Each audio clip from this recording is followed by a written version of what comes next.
Hello dear students, welcome back to organize knowledge channel. और आज की जो वीडियो है उसमें हम क्लास 9th इंग्लिश का चैप्टर 7 मोमेंट्स जो आपकी बुक है उसका चैप्टर है द लास्ट लीफ, उसको हम डिस्कस करेंगे। उसके कुछ इम्पोर्टेंट पॉइंट्स जो हैं उनको डिस्कस करेंगे और कुछ इम्पोर्टेंट क्वेश्चंस उनको हम इस वीडियो में डिस्कस करने वाले हैं। वीडियो शुरू करने से पहले प्लीज़ चैनल को सब्सक्राइब कर दीजिए, बेल आइकन को भी प्रेस कर लो ताकि आने वाली वीडियोज़ की नोटिफिकेशन वो समय से मिल जाए। और स्टूडेंट्स काफ़ी इंटरेस्टिंग और इम्पोर्टेंट चैप्टर है ये आपका, तो उसको हम पहले इम्पोर्टेंट पॉइंट्स डिस्कस करेंगे, क्योंकि जो पॉइंट्स होते हैं अगर आप उनको एक बार अच्छे से रीड कर लेते हो तो क्वेश्चन आपका फिर चाहे किसी भी फॉर्मेट में आए आप इजीली उसको फ्रेम कर सकते हो। जो आपका चैप्टर है द लास्ट लीफ, इसके राइटर हैं ओ हेनरी। ठीक है, याद रखेंगे कौन है राइटर। राइटर हैं ओ हेनरी। बहुत ही एक हार्ट टचिंग ये स्टोरी है द लास्ट लीफ। इसमें दो फ्रेंड्स होती हैं, Sue and Johnsy were two artist and shared a small flat. दोनों आर्टिस्ट हैं और एक ही फ्लैट को शेयर करती हैं। Johnsy suffered from pneumonia, Johnsy को निमोनिया हो जाता है and a doctor came and gave her some medicines but medicine didn't act upon her illness। एक डॉक्टर आता है, उसको मेडिसिन देता है, लेकिन जॉन्सी जो है उसके ऊपर वे दवाई असर नहीं करती हैं। Johnsy thought that she would die with the fall of the last leaf of the ivy creeper. अब जॉन्सी का जो कमरा है उसके बाहर दीवार पर एक जो है क्रीपर है, एक बेल है जिसके ऊपर पत्ते लगातार झड़ते जा रहे हैं। और जॉन्सी ने अपना माइंड कुछ इस तरह से बना लिया है कि अगर उस क्रीपर की लास्ट लीफ गिरेगी तो जॉन्सी की वो मर जाएगी। Sue told her not to think negatively, Sue जो है उसको वार्न करती है कि तुम इस तरह से नेगेटिव मत सोचो, जो उसकी फ्रेंड है। Sue informed an artist Behrman about Johnsy illness. अब उसका जो नीचे जो है जो व्यक्ति रहता है वो भी एक आर्टिस्ट है, और शू उस आर्टिस्ट बेहरमैन, जिसका नाम क्या है बेहरमैन, उसको इन्फॉर्म करती है जॉन्सी की बीमारी के बारे में। Behrman painted an artificial leaf on the wall. Behrman जो है एक आर्टिफिशियल लीफ जो है वो वॉल पे पेंट कर देता है, वो जो कि उसका क्या होता है मास्टरपीस होता है। Johnsy peeped out through the window to see whether the last leaf has fallen और नॉट। जोन्सी पीप्ड आउट का मतलब होता है ऐसे झांक झांक के देखना। जोन्सी क्या करती है, विंडो से बाहर ऐसे झांक झांक के देखती है कि लास्ट लीफ जो है वो गिरी या नहीं गिरी। One night it rained and stormed fiercely. एक रात जो है बहुत तेज़ बारिश होती है, बहुत तेज़ तूफान आता है। Johnsy again peeped out through the window and found the last leaf still on the creeper. Johnsy जो है फिर से ऐसे विंडो से बाहर देखती है और वो देखती है कि लास्ट लीफ अभी भी क्रीपर पर है। Shue said that the leaf had become green and healthy and hence it would never fall। शू कहती है कि लीफ जो है वो पहले से अधिक हरी हो गई है और वो कभी भी नहीं गिरेगी। Johnsy also started thinking positively. Johnsy ने भी जो है पॉजिटिवली सोचना शुरू कर दिया। Now she started thinking that she would not die. अब उसने सोचना शुरू कर दिया कि वो नहीं मरेगी।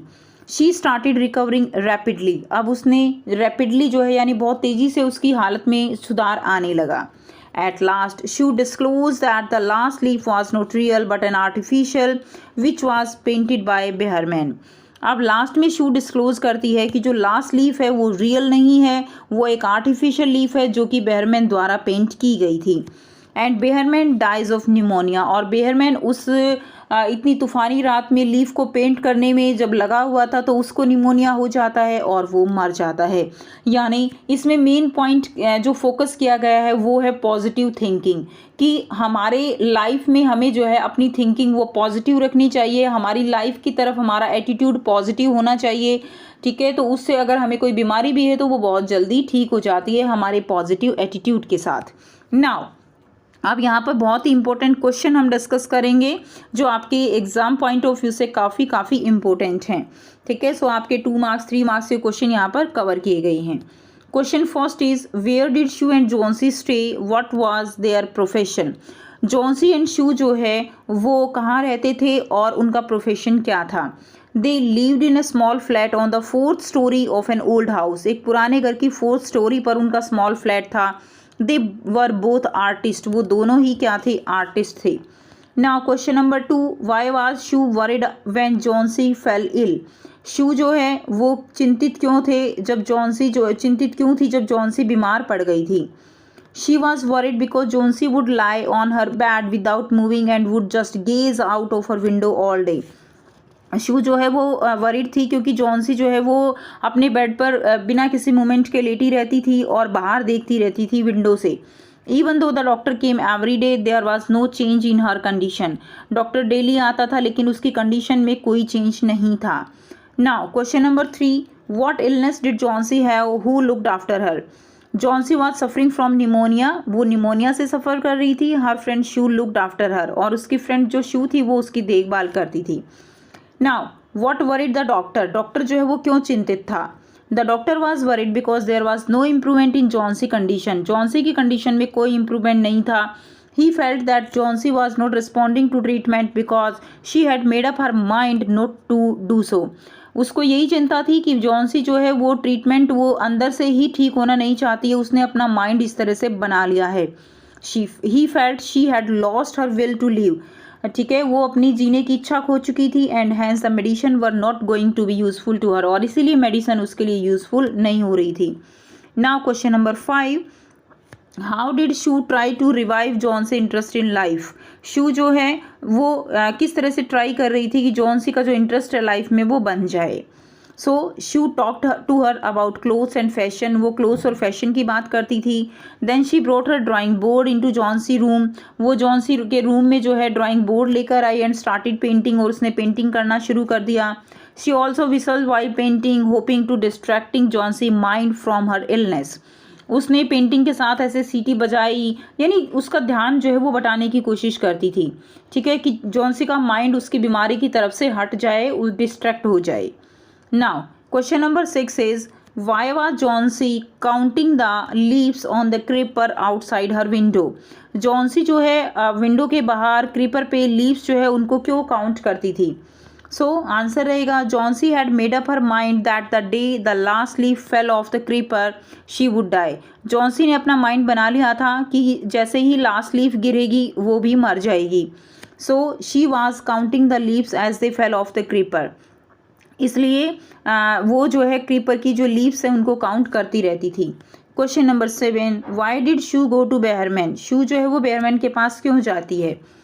शू वेंट टू बेहरमैन, वो उसके पास क्यों गई थी। Because she had to paint an old miner and she wanted him as the model for the painting, क्योंकि जो बेहरमैन था वो एक जो है आर्टिस्ट था, तो इसलिए वो आर्टिस्ट होने के कारण ही वो उसके पास गई थी। उसको वो एक तरह से क्या है, she wanted him as the model for the painting, उसको एक तरह से मॉडल मानती थी पेंटिंग के लिए, ठीक है, तो अपनी प्रॉब्लम इसीलिए उनके साथ शेयर करने गई थी।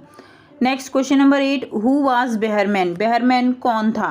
Behrman was 60 years old painter whose only ambition was to paint a masterpiece, ठीक है, तो वो एक 60 ईयर ओल्ड पेंटर था और जो उसका एक एम्बिशन क्या था, एक मास्टरपीस को पेंट करना। He lived in the same building as Sue and Johnsy and some time acted as a model for their painting, ठीक है, तो कई बार वो जो है उनकी पेंटिंग के लिए एक तरह से मॉडल की तरह भी एक्ट करता था। Now question number 9, how did Behrman die. Behrman जो है उसकी डेथ कैसे होती है। He died of pneumonia, he had been out in the stormy night painting a leaf on the creeper outside Johnsy window. He came home soaked in the rain and fell ill there, तो जो Behrman है वो stormy night जो है उसमें बाहर निकला था, उसने लीफ पेंट की थी क्रीपर पे जॉन्सी की विंडो के बाहर, जिसके कारण वो भीग गया था और बीमार हो गया। Janitor found him there in the morning, ठीक है, जेनिटर को वो जो है मॉर्निंग में मिला था। Now question number 10, what did the presence of the paints and brushes near Behrman bed signify, कि जो बेहरमैन था उसके बेड के पास जो पेंट और ब्रशेज थे वो क्या सिग्निफाई कर रहे थे। They signified that he had been out painting in the middle of the snowy windy night, कि उसने जो है जो स्नोई और विंडी नाइट थी, बारिश हो रही थी, उसमें उसने पेंटिंग की है।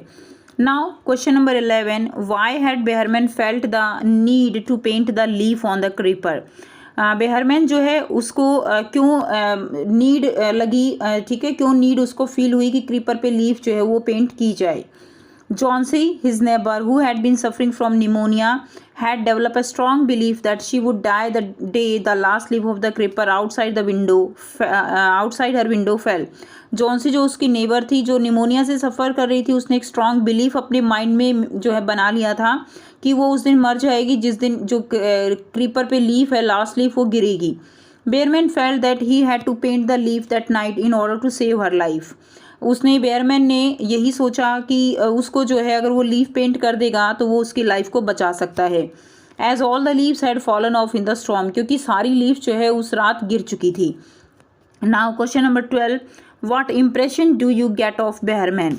बेयरमैन जो है उसका क्या इम्प्रेशन जो है आपको लगता है कि किस तरह का व्यक्ति था बेयरमैन.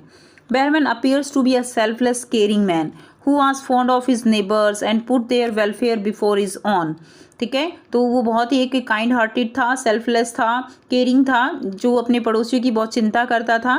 ही इज़ अ ग्रेट पेंटर, बहुत ही ग्रेट पेंटर था. And because the leaf he paint was so realistic and that no one can distinguish it from the real one. और उसने अपना जो मास्टरपीस बनाया वो इतना रियल था कि उसको कोई भी पहचान नहीं पाया कि ये असली नहीं है. मैं आपको बताऊंगी एक न्यू ऐप के बारे में जो स्टूडेंट्स में काफ़ी जल्दी पॉपुलर होती जा रही है. चाहे कोई क्वेश्चन हो, कोई डाउट हो या कोई कॉन्सेप्ट ना समझ आए, बोर्ड्स हो या जी नीट, पढ़ाई में कोई भी दिक्कत आ रही हो तो उसका सॉल्यूशन है फिलो ऐप. अपने डाउट्स को किसी भी टाइम क्लियर करें इन दीज 3 इजी स्टेप्स. सबसे पहले इस ऐप को प्ले स्टोर या ऐप स्टोर से डाउनलोड कर लें, अपने फ़ोन नंबर से इजीली साइन अप कर लें, अपने क्वेश्चंस का पिक्चर लें या उसे टाइप करके सबमिट करें और फिलो आपको 60 सेकंड्स में इंडिया के टॉप एक्सपर्ट से लाइव कॉल पे कनेक्ट कर देगा. आपके क्वेश्चन में आप कहना चाहते हैं कि बल्ब की पावर कितनी है. अगर बल्ब जो है वो 220 वोल्टेज पर ऑपरेट हो रहा है, राइट. इस बैटरी का जो वोल्टेज है वो आपको गिवन है 220. तो ये आपको सिंपल रिलेशन हो गया यहाँ पर. अब अगर कोई आपको और डाउट है तो आप बताइए. So guys, it's just simple. Have any question? Just ask Philo. You can get 10% off by referral code OKE001. इस ऐप का डाउनलोड लिंक नीचे डिस्क्रिप्शन में दे दिया गया है. So just download Philo now. Now question number 13. What was Behrman masterpiece? Why was it called so? कि Behrman का masterpiece क्या था और ऐसा क्यों कहा गया था. So the leaf that he painted on the creeper was his masterpiece. जो उसने लीफ पेंट की थी वो उसकी मास्टरपीस थी. Because it was realistic that Johnsy didn't realise that it had been painted. क्योंकि वो इतनी ज़्यादा रियलिस्टिक थी कि जॉन्सी जो है वो रियलाइज़ ही नहीं कर पाई कि वो पेंट की गई है. As a result she recover from her illness. और इस तरह से वो अपनी बीमारी से रिकवर हो जाती है. Even though it was not a famous painting, it was one that saved a life. वो बेशक एक फेमस पेंटिंग नहीं थी लेकिन वो एक ऐसी पेंटिंग थी जिसने किसी की ज़िंदगी बचाई थी. And thus it was a masterpiece, और इसीलिए वो एक मास्टरपीस थी. Now question number 14. What was Johnsy illness, what ultimately cured her, medicine और her will to live. Johnsy की बीमारी क्या थी और किससे वो क्योर हुई, मेडिसिन से या अपनी जीने की इच्छा से. So Johnsy was suffering from pneumonia. Johnsy pneumonia से सफ़र कर रही थी. She was not responding to medicine. वो मेडिसिन को रिस्पॉन्ड नहीं कर रही थी because she had no will to live, क्योंकि उसके अंदर जीने की इच्छा ही नहीं थी. When she finally made up her mind to get better, जब उसने अपने मन से सोचा कि वो ठीक हो जाएगी, she recovered from her illness, और अपनी बीमारी से वो रिकवर करने लगी थी. Now question number 15. Do you think the feeling of depression Johnsy had is common among teenagers? Give reason for your answer. क्या आप सोचते हैं कि जो जॉन्सी के अंदर जो डिप्रेशन था, इस तरह का डिप्रेशन आजकल टीनेजर्स में देखने को मिल रहा है, कॉमन है? अपना रीज़न जो है आपको अपना आंसर रीज़न के साथ देना है. So yes, feeling of depression can be common among teenagers. Teenagers के अंदर जो फीलिंग है डिप्रेशन की वो कॉमन है. They are usually sheltered and protected from the ups and down of life by their parents as children. तो जो life में अप एंड डाउन आते हैं वो अप एंड डाउन उनके पेरेंट्स होते हैं उनके साथ, ठीक है, शेल्टर किए जाते हैं उनके पेरेंट्स के द्वारा. And often find it difficult to deal with obstacles and challenges as they grow up. और जैसे जैसे वो बड़े होते हैं, यानी आजकल जो बच्चे हैं वो बहुत पैम्पर होने लगे हैं. पेरेंट्स उनका बहुत ज़्यादा, एक तरह से आप कह सकते हैं, बहुत ज़्यादा ध्यान रखते हैं, जिसकी वजह से वो जो लाइफ के अप एंड डाउन्स हैं उनको वो समझना जो है इतना, मतलब एक रियलिस्टिक वो नहीं हो पाते हैं, जिसके कारण जब उनको इस तरह के चैलेंजेस फेस करने पड़ते हैं जब वो बड़े होते हैं तो वो जो है डिप्रेशन में आते हैं. ठीक है. तो इस तरह से आप इसका आंसर लिख सकते हो। सो ये थे इम्पोर्टेंट क्वेश्चन जो चैप्टर है आपका the last leaf written by O Henry, and काफ़ी इंपॉर्टेंट क्वेश्चन है स्टूडेंट्स। और अगर आपको लगता है कि ये वीडियो आपके लिए बेनिफिशियल है तो प्लीज़ इसको लाइक कीजिए, चैनल को सब्सक्राइब कीजिए, and also thanks for watching. और अगर आपने अभी तक चैनल को सब्सक्राइब नहीं किया है तो चैनल को ज़रूर से इसी तरह के और वीडियोज़ के लिए, इंपॉर्टेंट क्वेश्चंस के लिए, साइंस एंड इंग्लिश के लिए इसको सब्सक्राइब ज़रूर कीजिए। So thanks for watching, have a nice day.